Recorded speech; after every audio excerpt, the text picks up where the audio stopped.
오늘 데살로니가 후서 2장 1절부터 17절 말씀 같이 묵상합니다. 지난 주일 데살로니가 전서 4장 5장 예수님의 강림에 대한 말씀 우리가 묵상을 했는데 그 사이에 이제 데살로니가 후서가 시작이 되었죠. 바울이 데살로니가 교회에다가 편지를 썼는데 몇 주나 또는 몇 달 후 정도에 다시 한번 편지를 또 보내야 되는 상황이 생겼습니다. 그 사이에 뭔가 변화가 일어났던 것 같습니다.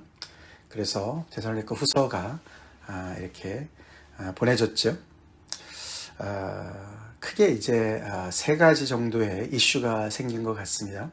그 데살로니가 후서 말씀을 보게 되면 그 첫 번째는 박해가 좀 더 심해진 것 같습니다.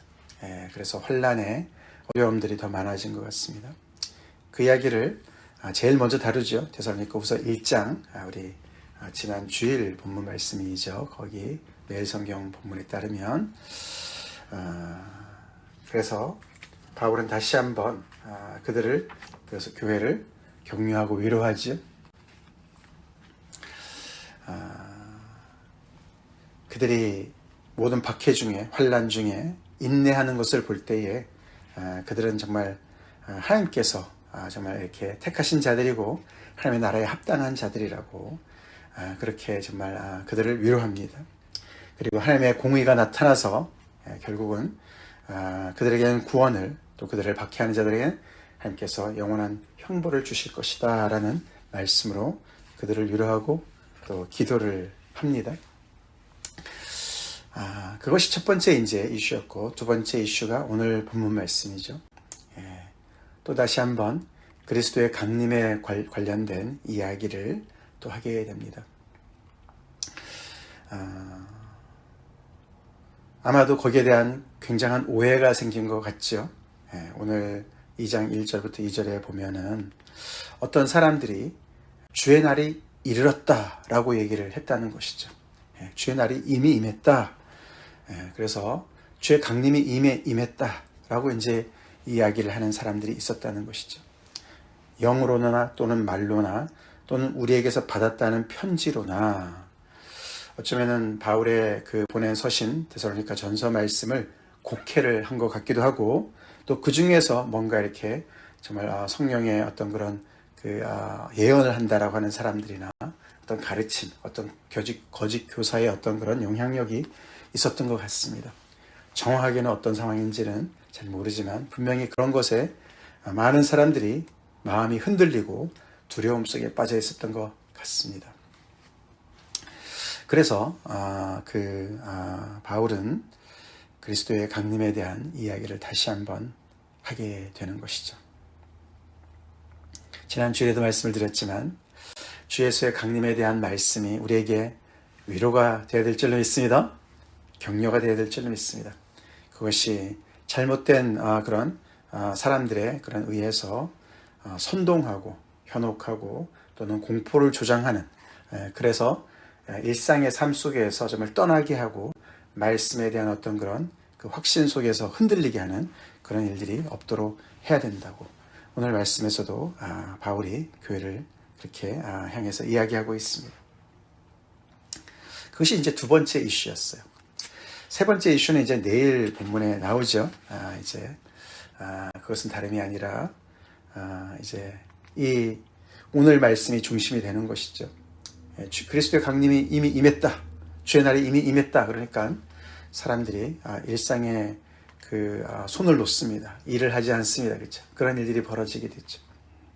어떻게 보면은 오늘의 이 이슈가 파생되어서 그런 성도들의 그런 성실한 삶을 파괴하는 그런 일을 다루게 되는 것이죠. 우리가 본문을 읽었지만 오늘 2장 말씀을 읽었지만 바울은 여러 가지 말로 그들을 이렇게 다독이고 그들을 격려하고 또 그들에게 정말 정말 이렇게 굳게 서도록 말씀을 이렇게 전하고 있습니다. 어떻게 합니까? 그는 주님의 강림이 임하기 전에 반드시 되어져야 될 일들에 대해서 얘기를 하고 있어요. 그렇죠? 구체적인 어떤 사건이 먼저 있을 것이다 라고 얘기를 하고 있습니다. 그래서 그런 이야기를 하면서 오늘 본문에 보면은 5절에 보시면은 내가 너희와 함께 있을 때에 이 일을 너에게 말한 것을 기억하지 못하느냐라고 얘기를 하지요. 그래서 데살로니가에 있을 때 비록 짧은 만남이었지만 그때 이미 필요한 말씀들은 꽤 전한 것 같습니다. 그렇죠? 그래서 내가 그때 너네한테 이야기했다. 그걸 다시 상기시켜 주는 것이죠. 그렇죠? 그래서 이런 일들이 먼저 일어나야 되는데 아직 일어나지 않았지 않느냐. 그러니까 그런 잘못된 가르침 때문에 현혹되고 두려워하고 흔들리지 말아라 라고 얘기를 한다는 것이죠. 그래서 바울은 이 쉽게 흔들리는 교회를 향해서 3절에 누가 어떻게 하여도 미혹되지 말아라 라고 시작을 합니다. 누가 어떻게 하여도 미혹되지 말아라. 말씀에 확신에 거하지 않으면 이래저래 우리가 흔들리기가 쉽죠. 그래서 우리는 하나님의 말씀을 잘 배워야 되는 것입니다. 그렇죠? 말씀 위에 우리가 잘 서 있어야 우리가 흔들리지 않게 되죠. 미혹되지 않죠. 자, 그러면서 먼저라고 얘기합니다. 먼저 3절에 먼저 벌어져야 될 일이 있다. 첫 번째 얘기하는 것이 배교하는 일이 있고 저 불법의 사람 곧 멸망의 아들이 나타나야 된다. 그게 먼저다. 그게 나타나지 않은데 그날이 어떻게 일어나겠느냐? 그날이 이르지 않는다. 그 전에는 절대로 그날이 오지 않는다. 즉 주의 날이 이르지 않은 것이다 라고 얘기를 합니다. 그러니까 아직 배교하는 일이 일어나지 않았다. 여기 배교하는 일 아주 대대적으로 하나님을 대적하는 일들이 벌어질 것을 이야기하면서 거기에 특별히 한 인물이 등장하죠. 저 불법의 사람, 곧 멸망의 아들 이렇게 얘기를 합니다. 한 사람을 지칭해요. 그게 과연 누굴까?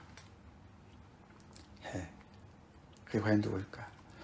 전체적으로 봤을 때 우리가 요한 1서에 보면은 이런 인물을 적그리스도라 그러죠.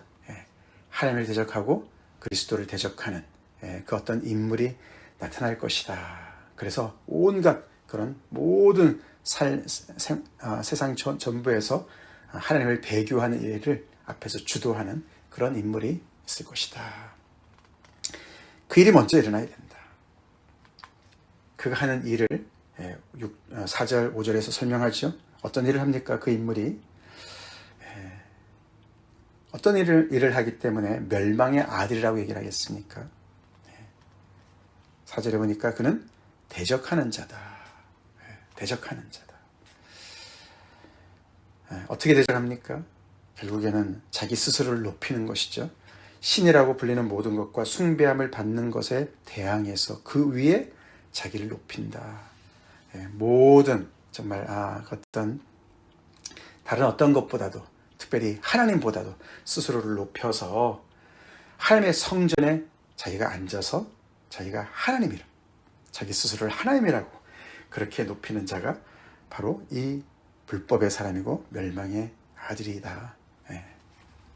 그 인물이 먼저 나타나는 그 일이 먼저 있을 것이다. 이게 과연 누굴까요? 그 당시 데살로니가 교회는 바울이 경고를 했어요. 그렇죠? 이런 인물이 날 것이다. 경고를 했어요. 누구라고 얘기를 했을지 모르겠지만 오늘 여기는 그렇게 나타나진 않습니다. 그렇죠? 근데 역사를 보면은 이 유대인의 역사에서도 벌써 이미 몇 번 이런 비슷한 인물들이 등장했어요. 그렇죠? 예를 들어서 AD 167년에 안티오쿠스라는 사람이 있었어요. 안티오쿠스라는 그리스 알렉산더 대제의 그 후예들이죠. 그 이후에 일어난 그런 왕이었는데 자기 스스로를 에피파네스라고 지었어요. 에피파네스라는 것은 신의 현현이다 이런 뜻이었어요. 그래서 자기 이름을 안티오쿠스 에피파네스라고 졌어요. 자기가 바로 신이라는 거예요. 그래서 이 정말 하나님을 믿는 백성들을 굉장히 박해하고 그렇게 정말 하나님을 대적하는 일을 했습니다. 그래서 그 인물인가? 사실 다니엘서에 그런 비슷한 이야기가 나오죠. 다니엘서가 11장 36절에 보면은 그 왕은 자기 마음대로 행하며 스스로 높여 모든 신보다 크다 하며 비상한 말로 신들의 신을 대적하며 형통하기를 분노하심이 그칠 때까지 하리니 이는 그 작정된 일을 반드시 이룰 것임이라. 이게 이제 안티오쿠스 에피파네스에 관련된 내용이라고 이야기를 하죠. 그런 인물도 있었고, 또는 BC 63년에는 폼페이 장군이, 로마 폼페이 장군이 이 지성소까지 들어가지 않았습니까? 그 시온산을 정복하고 성전 안에 지성소까지 들어갔던 사람이 있었어요. 폼페이 장군이. 지금 지나서 이제 곧 또 그 다음에 어떤 사람이 있었습니까? AD 40년경에는요, 이 로마 황제 중에 가이오스라는 황제가 있었는데, 별명은 또 칼리굴라라는 그런 이름을 가지고 있었던 사람인데, 이 사람이 성전 안에다가 자기 동상을 세우려고 했어요. 오늘 본문과 좀 연결되는 얘기 아닙니까? 이미 바울에게 있어서는 이미 벌어진 일들이죠, 그렇죠? 그래서 아마 그런 비슷한 인물들이 앞으로 또 나타날 것에 대해서 이렇게 데살로니가 성도들한테 이 얘기를 한 것 같습니다. 그래서 이 칼리굴라는 성전에다가 자기 동상을 세우려고 했는데 결국은 그 뜻을 이루지 못했어요. 이루기 전에 암살을 당했거든요. 그래서 이런 역사적으로 이런 사람들이 계속 이렇게 나타나는데, 뭔가 이제 그런 정말 결정적인 어떤 그런 마지막 때 어떤 그런 정말 적그리스도의 인물이 나타나서 결국은 정말 하나님의 모든 정말 백성들까지도 미혹하고 모든 세상을 배교하는 일로 이끄는 그런 일이 먼저 벌어져야 된다. 근데 지금은 아니지 않느냐라고 얘기를 하고 있는 것이죠.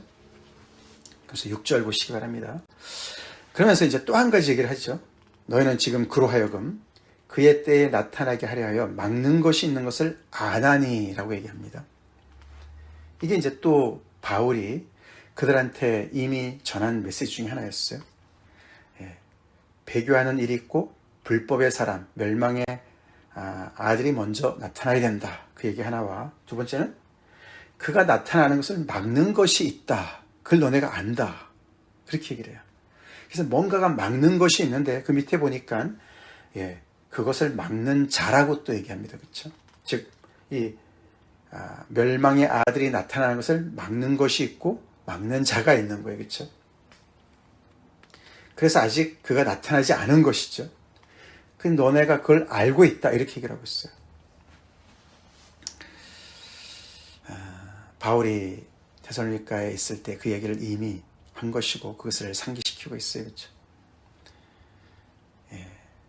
이 불법을 자행하는 그 자가 나타나는 것을 막는 것이 아직도 있고, 그래서 이 불법의 비밀이 이미 활동을 하고 있지만 전면에 드러나지 않은 상황이기 때문에 주의 날이 이미 이르렀다고 얘기하는 것은 어불성설이야. 그건 잘못된 거야. 라는 것으로 얘기를 하죠. 이게 과연 무엇일까? 여전히 바울은 여기서도 침묵합니다. 그렇죠? 데살로니가 성도들이 알기 때문에 거기에 대해서 이야기를 하지 않습니다. 그렇죠? 그래서 우리한테는 정말 무엇일까 궁금합니다. 그렇죠? 궁금해요. 그러니까 이 불법의 사람이 있고 그것을 막는 어떤 그런 견제 세력이 또 있는 거예요. 그렇죠? 그렇게 해서 그가 나타나야 될 때에 나타나도록 하는 어떤 그런 하나님의 경륜이 있는 것 같습니다. 무엇이 불법의 사람을 나타나는 것을 막고 있을까요? 그래서 대대적인 어떤 그런 배교가 아직은 일어나지 않도록, 그래도 뭔가 세상의 질서를 잡고 있는 게 그게 과연 무엇일까? 우리가 교회 역사를 보면은 여러 가지로 해석을 했습니다. 많은 사람들이 그것을 세상 정부라고도 얘기를 합니다. 이 당시에는 로마 정부라고도 얘기를 해요. 로마 정부가 하나님을 대적하기도 하지만 또 동시에 나름대로는 질서를 잡고 있지 않습니까? 그렇죠? 그래서 우리가 로마서 13장에 같은 데 보면은 바울이 그런 얘기 하지 않습니까? 모든 권세는 하늘로부터 온 것이다. 그렇게 얘기합니다. 그렇죠? 그래서 하나님의 어떤 그런 그 정의를 대신 구현하는 그런 역할을 감당한다. 그래서 그 아래서 복종해라. 그런 말도 하지 않습니까? 그래서 어느 정도는 이렇게 완전히 무정부 상태의 어떤 그런 무질서를 막고 있는, 그렇죠? 세상의 어떤 질서를 어느 정도는 유지하고 있는 그런 힘을 하고 있지 않습니까? 그런 역할을 감당하고 있어요. 그렇죠? 그런 면에서 이제 그런 측면에서 막는 것이 있다라고 이제 해석을 할 수가 있는 것이죠. 그러나 그 모든 것들이 다 이제 치워지는 날이 올 것이고, 그때에 바로 8절에 불법한 자가 나타날 것이다. 여기 사실 나타난다는 말이 앞에도 우리가 3절에도 나오고 8절에도 나타난다는 말이 나왔지 않습니까? 이 나타난다는 말이 우리가 지난주에 강림, 파루시아 같은 말이에요. 연결되는 말이에요. 그래서 우리 주님께서 나타나시기 전에 이 불법의 사람이 먼저 나타나는 거예요. 순서가 그렇게 되는 것이죠. 자, 8절 다시, 그때의 불법한 자가 나타나리니, 너무나 두려운 얘기지만 바울은 즉각적으로 성도들을 안심시키는 말을 합니다. 어떻게 안심시킵니까? 주 예수께서, 그 불법한 자가 나타나겠지만 그러나 곧장 주 예수께서 그 입의 기운으로 그를 죽이실 것이다. 강림하셔서 그를 죽이실 것이다. 그리고 패할 것이다. 라고 이야기합니다. 아멘. 그래서 염려하지 말아라. 두려워하지 말아라. 흔들리지 말아라. 라고 교회를 안심시키는 거예요. 불법한 자가 나타나자마자 주 예수께서 나타나실 것이다. 그가 입의 기운으로 그를 죽이실 것이다. 할렐루야. 그렇기 때문에 너네 그렇게 이런저런 잘못된 가르침 때문에 마음이 들뜨고 두려워하고 산란해하지 말아라. 그렇게 교회를 바로 잡습니다. 우리가 요한계시록 말씀이 많이 생각나요. 그렇죠? 우리 주님께서 완전한 최종 승리를 이루기 전에 이런저런 정말 악의 세력들이 정말 온 힘을 다해서 하나님을 대적하는 세력들이 모이지 않습니까? 그런 것과 연결이 되어지죠. 그래서 이 악한 자가 나타나는 어떤 그런 그 실체에 대해서 조금 더 설명을 하죠. 9절부터 12절에 악한 자의 나타남은 사탄의 활동을 따라 모든 능력과 표적과 거짓 기적으로 불의의 모든 속임으로 멸망하는 자들에게 있을 것이다. 그래서 이 불법한 자가 많은 사람들을 끌고 모으는 거죠. 그렇죠? 많은 사람들을 어떻게 모읍니까? 모든 능력과 표적과 거짓 기적으로, 모든 속임으로 많은 사람들에게 영향을 미칠 것이다. 그래서 우리가 요한계시록에도 봤지만, 그죠? 바다에서 올라오는 짐승, 땅에서 올라오는 짐승, 사탄이 그의 그런 수하를 데리고 있지 않았습니까? 그래서 사탄도 막 하나님의 어떤 그런 성삼위 하나님의 그런 것을 흉내내지 않았습니까? 흉내쟁이였죠. 여기서 똑같이 흉내를 내죠. 예수 그리스도께서 이 땅에 계실 때에 능력과 표적과 기사를 행하시면서 하나님의 능력을 나타내셨는데, 이 불법을 행하는 자가 사탄의 도움을 받아서 그런 일들을 하는 거예요. 그래서 많은 사람들을 거짓과 속임으로 끌어서 결국은 멸망하는 자들로 만들어 간다는 것을 얘기하고 있습니다. 이 멸망하는 자들은 누굽니까? 그들은 진리의 사랑을 받지 않아요 구원을 받지 못하는 자다라고 얘기합니다. 그렇죠? 이들이 이 불법을 행하는 자들한테 끌리는 이유가 진리를 사랑하지 않기 때문에 그렇다라고 합니다. 그렇죠? 그래서 결국은 구원함을 받지 못한다. 유유상종이다. 그런 말이죠. 그렇죠? 그래서 쉽게 속아 넘어가고 쉽게 그런 거짓의 기적에 넘어가는 이유가 진리보다는 자기 어떤 원하는 어떤 욕심 그런 걸 채우는 그런 일에 앞서 있기 때문에 그렇다는 것이죠. 근데 그 뒤에 보면은 11절 12절 보면은 하나님께서 그렇게 내버려 두시는 것을 알 수가 있어요. 하나님이 미혹의 역사를 그들에게 보내신다. 그렇게 표현합니다. 그래서 거짓 것을 믿게 하신다. 무서운 말씀이죠.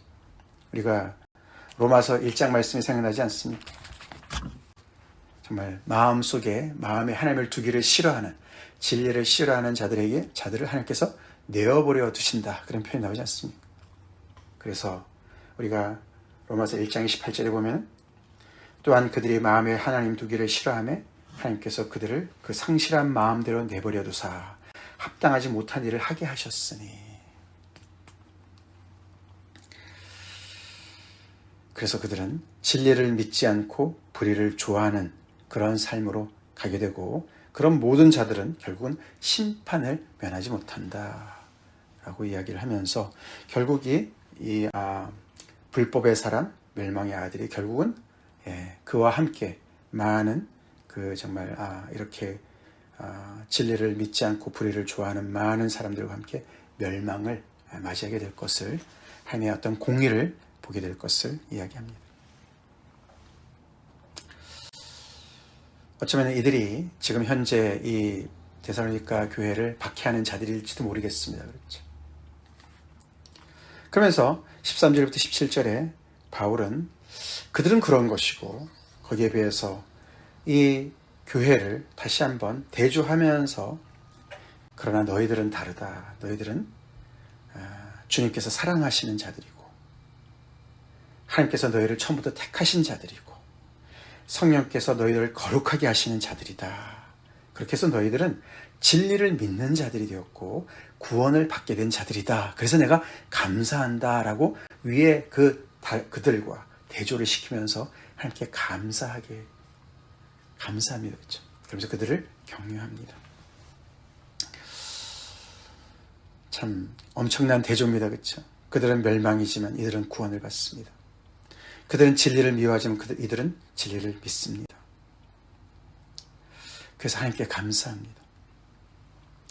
성삼위 하나님이 다 나오죠. 주께서 사랑하시는, 주는 예수님을 말하는 것이고, 하나님이 처음부터 너희를 택하사 하나님의 택하심을 받아서 주님의 사랑을 받게 되었고, 그 다음에 주의 사랑을 통해서, 십자가의 사랑을 통해서 성령의 거룩하게 하심을 받는 그런 놀라운 성령의 그런 정말 성화 단계를 지금 가게 하는 그런 귀한 성도들이 되었음을 이야기하고 있습니다. 너희들의 신분이 그런 신분이야. 하나님으로부터 이런 엄청난 사랑을 받고 있는 사람들이야. 그리고 너희는 처음부터 너희를 택하신 하나님의 은혜를 받은 자들이야. 여기 처음부터라는 말은 첫 열매라는 뜻도 있어요.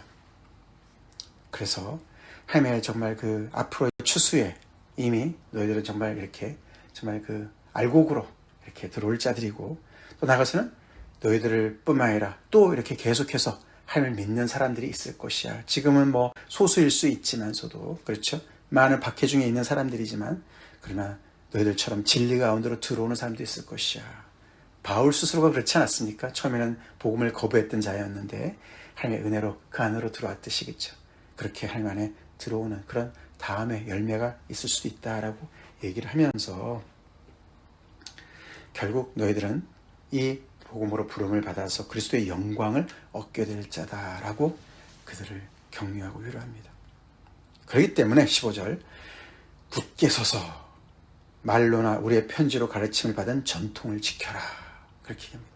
앞에서 그렇죠. 말로나 편지로나 그런 것 때문에 너네가 잘못 해석을 해서 잘못된 것에 빠지지 말고, 내가 가르친 것, 내가 있을 때 너한테 전한 말, 그리고 내가 데살로니가 전서와 지금 내 전하는 이 편지의 말씀을 통해서 너네 내가 전하는 것만이 아니라 내가 전하는 모든 것들은 이 복음의 전통에 따른 것이기 때문에 이 전통을 지켜라, 하나님의 말씀을 지켜라 라고 그들을 또한 격려하죠. 그래서 굳건하게 서라, 굳게 서라, 흔들리지 말아라, 그런 말을 하면서 15절 16절에 기도로 그들을 또 다시 한번 정말 축복하죠. 우리 주 예수 그리스도와 밑에 하나님 아버지, 우리 아버지, 하나님 우리 아버지가 어떤 분이십니까? 우리를 사랑하시고 영원한 위로와 좋은 소망을 은혜로 주신 아버지, 예수님과 아버지에게께서 너희 마음을 위로하시고 모든 선한 일과 말에 굳건하게 하시기를 원한다, 그렇게 기도합니다. 하나님께 맡기는 것이죠. 그렇죠? 데살로니가 성도들이 굉장한 은혜를, 위로를 받았겠죠? 힘을 얻었겠죠? 그랬겠죠. 그래서 그들이 다시 한번 이렇게 위로를 받고 모든 선한 일과 말에 일상에서 굳게 서기를 그렇게 기도하면서 그렇게 설하고 또한 격려하는 말씀 속에서 그들은 정말 다시금 힘을 얻었을 것입니다. 우리에게도 같이 적용해 볼 때 우리 이런 하나님의 그 귀한 사랑 안에서 굳건히 섭시다. 이렇게 정말 세상의 풍조나 잘못된 그런 가르침 때문에 마음이 그냥 요동치는 그런 일이 없도록 우리의 믿음이 그리스도의 사랑 안에서 깊이 뿌리를 박도록, 다시 말해서 하나님의 이 말씀의 전통 아래 깊이 뿌리를 박도록 주님 앞에 늘 나옵시다. 주님 의지합시다. 그래서 우리 해야 될 일들, 성도로서 감당해야 될 모든 선한 일과 말과 우리의 삶 속에서의 일상에서 굳게 섭시다. 다 같이 기도하겠습니다.